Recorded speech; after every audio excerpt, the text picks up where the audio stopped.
Hauzik lamdam asida weriba tangdu laitadabagi fibam asiga mari Leinana Lakliba Lok Sabha Meekhal asida campaign chatpa Chakcha Heijanaba Lao speaker sizinaduna Lao Khongba Firal Chingkhatpa mafam da punsinduna meeting tawbagi mathau tadi haina Arambai Tenggol gi control room operator livestream robashana kuyek piduna thadorokpa cherol mana khanghallakli cherol osina hai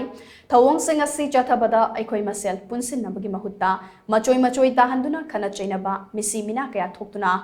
Yengthinhan bagi machaka moirakane maramaduna miyamna wakal taduna ingna chikna isa gya pamba mirebadu khanduna bot thadabiyu masidagi hena campaign chatpa Chakcha Heijanaba loudspeaker sizinaduna Lao Khongba Firal Chingkhatpa mafam da punsinduna meeting tawbana chingba thabak sing asi Toubiganu haina cherol asin makhatari